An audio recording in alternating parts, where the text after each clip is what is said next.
ಆತ್ಮೀಯ ಸ್ಪರ್ಧಾ ಮಿತ್ರರೇ, ನಾವು ಇಂದು 2024 ಸೆಪ್ಟೆಂಬರ್ 7, 8, 9, 10 ಮತ್ತು 11ರ ಪ್ರಮುಖ ಪ್ರಚಲಿತ ಘಟನೆಗಳನ್ನು ನೋಡೋಣ.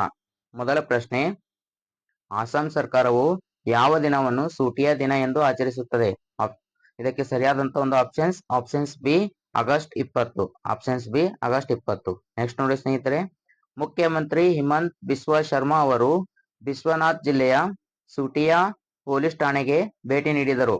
1942ರ ಕ್ವಿಟ್ ಇಂಡಿಯಾ ಚಳವಳಿಯ ಹುತಾತ್ಮರಿಗೆ ಶ್ರದ್ಧಾಂಜಲಿ ಸಲ್ಲಿಸಿದರು. ಆಗಸ್ಟ್ 20 ಸೂಟಿಯಾ ದಿನವನ್ನಾಗಿ ಆಚರಿಸಲಾಗುವುದೆಂದು ಘೋಷಣೆ ನೀಡುತ್ತಾರೆ. ಯಾರೆಂದರೆ ಹಿಮಂತ್ ಬಿಸ್ವಾ ಶರ್ಮಾ ಅವರು.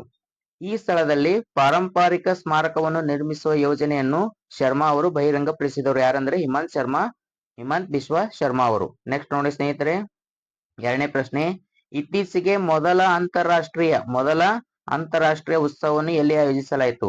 ಇದಕ್ಕೆ ಸರಿಯಾದಂತ ಒಂದು ಆಪ್ಷನ್ ಸ್ನೇಹಿತರೆ ನವದೆಹಲಿ.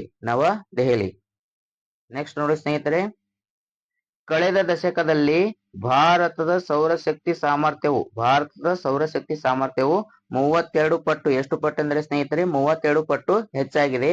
ವಿಡಿಯೋ ಕಾನ್ಫರೆನ್ಸಿಂಗ್ ಮೂಲಕ ನವದೆಹಲಿಯಲ್ಲಿ ನಡೆದ ಮೊದಲ ಅಂತಾರಾಷ್ಟ್ರೀಯ ಉತ್ಸವದಲ್ಲಿ ಪ್ರಧಾನಿ ನರೇಂದ್ರ ಮೋದಿ ಅವರು ಇದನ್ನು ಉದ್ಘಾಟಿಸಿದರು. ನೆಕ್ಸ್ಟ್ ನೋಡಿ ಸ್ನೇಹಿತರೆ, ಭಾರತವು 2030ರ ವೇಳೆಗೆ 500 ಗಿಗಾವ್ಯಾಟ್ ಪಳೆಯುಳಿಕೆ ರಹಿತ ಸಾಮರ್ಥ್ಯವನ್ನು ಸಾಧಿಸುವಂತಹ ಒಂದು ನಿಟ್ಟಿನಲ್ಲಿದೆ.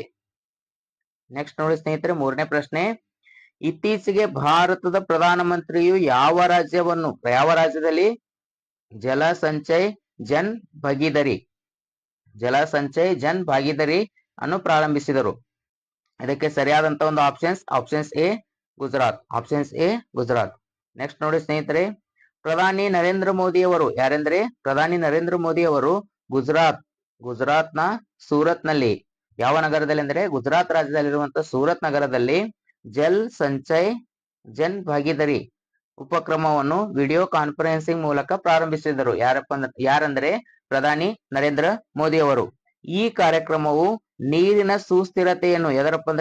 ಸುಸ್ಥಿರತೆಯನ್ನು ಹೆಚ್ಚಿಸಲು ಸುಮಾರು 24,800 ಮಳೆ ನೀರು ಕೊಯ್ಲು ರಚನೆಗಳನ್ನು ನಿರ್ಮಿಸುವುದನ್ನು ಒಳಗೊಂಡಿರುತ್ತದೆ. ಯಾವ್ದಪ್ಪ ಅಂದ್ರೆ ಜಲ್ ಸಂಚಯ್ ಜನ್ ಭಾಗೀದಾರಿ.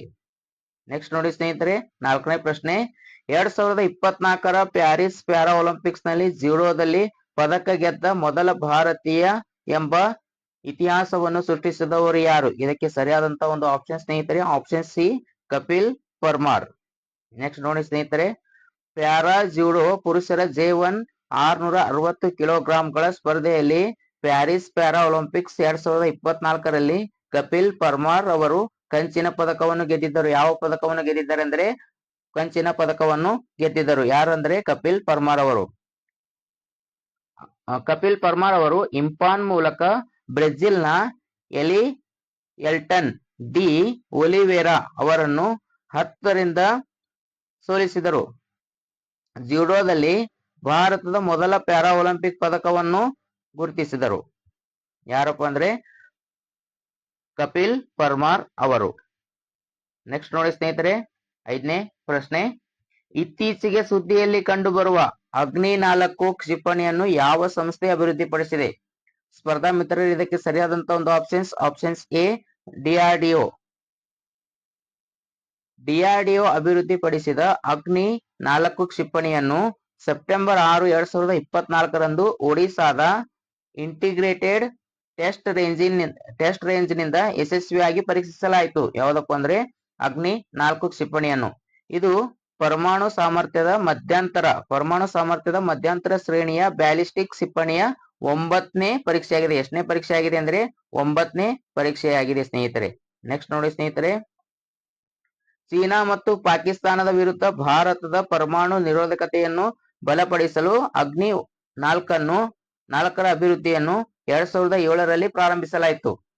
2010ರಲ್ಲಿ ಮೊದಲ ಬಾರಿಗೆ ಈ ಪರೀಕ್ಷೆಯು ವಿಫಲವಾಗುತ್ತದೆ. ಎಷ್ಟರಲ್ಲಪ್ಪ ಅಂದ್ರೆ 2010ರಲ್ಲಿ. ಆದರೆ ಮೊದಲ ಯಶಸ್ವಿ ಬಳಕೆದಾರರ ಪ್ರಯೋಗವು 2014ರಲ್ಲಿ ಸಂಭವಿಸುತ್ತದೆ. ನೆಕ್ಸ್ಟ್ ನೋಡಿ ಸ್ನೇಹಿತರೆ, ಮುಂದಿನ ಪ್ರಶ್ನೆ, ಇತ್ತೀಚೆಗೆ ಏಷ್ಯನ್ ಕಿಂಗ್ ರಣಹದ್ದುಗಳಿಗಾಗಿ ಭಾರತದ ಮೊದಲ ಸಂರಕ್ಷಣೆ ಮತ್ತು ಸಂತಾನೋತ್ಪತ್ತಿ ಕೇಂದ್ರವನ್ನು ಎಲ್ಲಿ ಉದ್ಘಾಟಿಸಲಾಗಿದೆ? ಇದಕ್ಕೆ ಸರಿಯಾದಂತ ಒಂದು ಆಪ್ಷನ್ ಸ್ನೇಹಿತರೆ options B Gorakhpur Uttar Pradesh.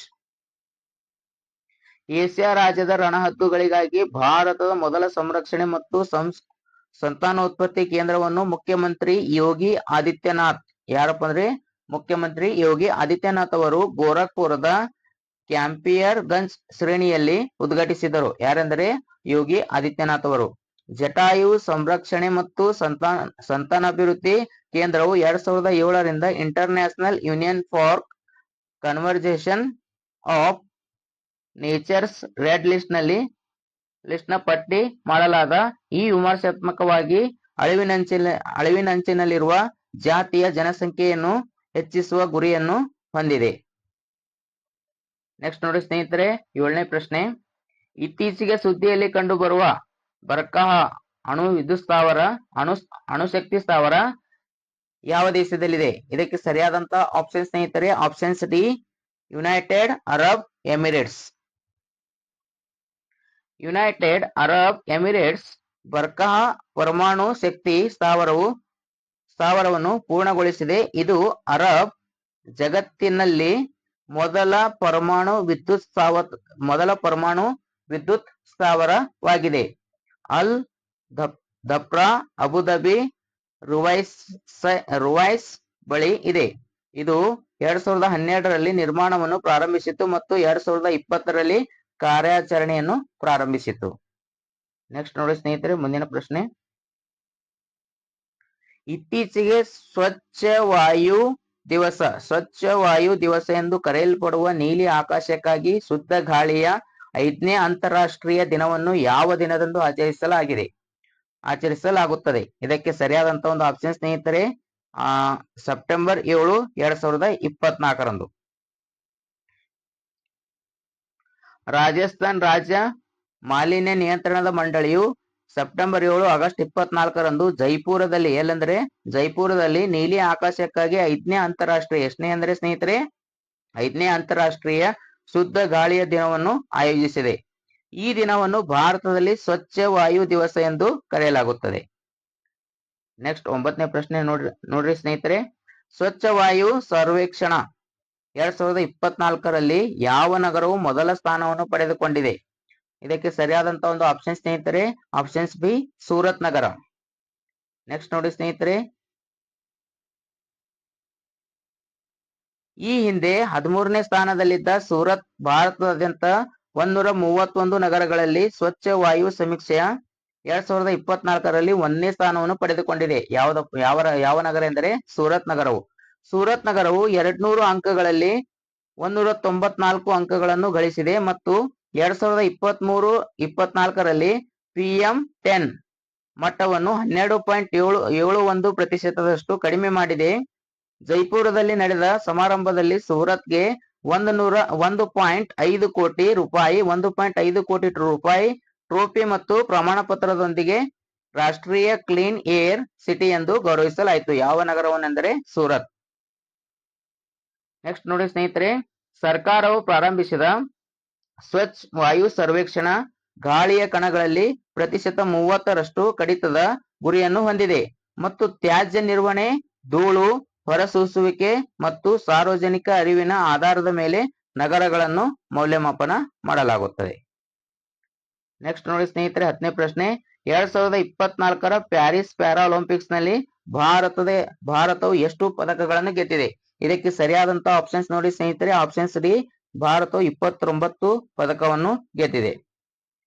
17ನೇ Paris para Olympics September 8, 2024ರಂದು ಪ್ಯಾರಿಸ್ನ ಸ್ಟೇಡ್ ಡಿ ಫ್ರಾನ್ಸ್ ನಲ್ಲಿ ಸಮಾರಂಭದೊಂದಿಗೆ ಮುಕ್ತಾಯಗೊಂಡಿತು. ಇದನ್ನು ಆಗಸ್ಟ್ 28ರಿಂದ ಸೆಪ್ಟೆಂಬರ್ 8ರವರೆಗೆ 2024ರ ಸೆಪ್ಟೆಂಬರ್ 8ರವರೆಗೆ ಆಯೋಜಿಸಲಾಗಿತ್ತು. ಇದನ್ನು ಅಂತಾರಾಷ್ಟ್ರೀಯ ಪ್ಯಾರಾ ಒಲಿಂಪಿಕ್ ಸಮಿತಿಯು ಆಯೋಜಿಸುತ್ತದೆ. ಇದನ್ನು ಅಂತಾರಾಷ್ಟ್ರೀಯ ಪ್ಯಾರಾ ಒಲಿಂಪಿಕ್ ಸಮಿತಿ ಆಯೋಜಿಸುತ್ತದೆ. ನೆಕ್ಸ್ಟ್ ನೋಡಿ ಸ್ನೇಹಿತರೆ 18ನೇ ಬೇಸಿಗೆ ಪ್ಯಾರಾ ಒಲಿಂಪಿಕ್ಸ್ 2028ರಲ್ಲಿ USA ನ ಲಾಸ್ ಏಂಜಲೀಸ್ ನಲ್ಲಿ ನಡೆಯಲಿದೆ. ಭಾರತವು ದಾಖಲೆಯ 29 ಪದಕಗಳನ್ನು ಎಷ್ಟು ಪದಕಗಳನ್ನು ಎಂದರೆ ಸ್ನೇಹಿತರೆ 29 ಪದಕಗಳನ್ನು ಗೆದ್ದಿದೆ. 2020ರಲ್ಲಿ ಟೋಕಿಯೋ ಪ್ಯಾರಾ ಒಲಿಂಪಿಕ್ಸ್ ನಿಂದ 19 ಪದಕಗಳನ್ನು ಗೆದ್ದಿದೆ. ಸ್ನೇಹಿತರೆ 220 ಪದಕಗಳೊಂದಿಗೆ ಚೀನಾ ಪದಕದ ಪಟ್ಟಿಯಲ್ಲಿ ಅಗ್ರ ಸ್ಥಾನದಲ್ಲಿದೆ. ಯಾವ ದೇಶ ಅಗ್ರ ಸ್ಥಾನದಲ್ಲಿದೆ ಎಂದರೆ ಚೀನಾ. ಭಾರತವು 18ನೇ ಸ್ಥಾನದಲ್ಲಿದೆ. ನಮ್ಮ ಭಾರತವು ಎಷ್ಟನೇ ಸ್ಥಾನದಲ್ಲಿದೆ ಎಂದರೆ ಸ್ನೇಹಿತರೆ 18ನೇ ಸ್ಥಾನದಲ್ಲಿದೆ. ಸಮಾರೋಪ ಸಮಾರಂಭದಲ್ಲಿ ಹರ್ವಿಂದರ್ ಸಿಂಗ್ ಮತ್ತು ಪ್ರೀತಿ ಪಾಲ್ ಭಾರತದ ಧ್ವಜ ಆಧಾರಗಳಾಗಿದ್ದರು. ನೆಕ್ಸ್ಟ್ ನೋಡಿ ಸ್ನೇಹಿತರೆ 11ನೇ ಪ್ರಶ್ನೆ. ಇತ್ತೀಚೆಗೆ ಸುದ್ದಿಯಲ್ಲಿ ಕಂಡುಬರುವ ಸುಕನ್ಯಾ ಸಮೃದ್ಧಿ ಯೋಜನೆಯು ಯಾವ ವರ್ಷದಲ್ಲಿ ಪ್ರಾರಂಭಿಸಲಾಯಿತು? ಇದಕ್ಕೆ ಸರಿಯಾದಂತ ಒಂದು ಆಪ್ಷನ್ ಸ್ನೇಹಿತರೆ ಆಪ್ಷನ್ಸ್ ಬಿ 2015. ಸರ್ಕಾರವು ಸುಕನ್ಯಾ ಸಮೃದ್ಧಿ ಯೋಜನೆಗೆ ಹೊಸ ನಿಯಮಗಳನ್ನು ಪರಿಚಯಿಸಿದೆ. ಈ ನಿಯಮಗಳು ಅಕ್ಟೋಬರ್ 1, 2024ರಿಂದ ಜಾರಿಗೆ ಬರುತ್ತವೆ. 2015ರಲ್ಲಿ ಬೇಟಿ ಬಚಾವೋ ಬೇಟಿ ಪಢಾವೋ ಅಭಿಯಾನದ ಅಡಿಯಲ್ಲಿ ಪ್ರಾರಂಭಿಸಲಾದ SSY ಎಂದರೆ ಸುಕನ್ಯಾ ಸಮೃದ್ಧಿ ಯೋಜನೆ ಹೆಣ್ಣು ಮಕ್ಕಳಿಗಾಗಿ ಒಂದು ಸಣ್ಣ ಠೇವಣಿ ಉಳಿತಾಯದ ಯೋಜನೆಯಾಗಿದೆ. ಸ್ನೇಹಿತರೆ, ನಮ್ಮ ವಿಡಿಯೋ ನಿಮಗೆ ಇಷ್ಟವಾಗಿದ್ದರೆ ಲೈಕ್ ಮಾಡಿ, ಶೇರ್ ಮಾಡಿ ಮತ್ತು ಪಕ್ಕದಲ್ಲಿರುವ ಬೆಲ್ ಐಕಾನ್ ಅನ್ನು ಕ್ಲಿಕ್ ಮಾಡಿ. ಎಲ್ಲರಿಗೂ ಧನ್ಯವಾದ.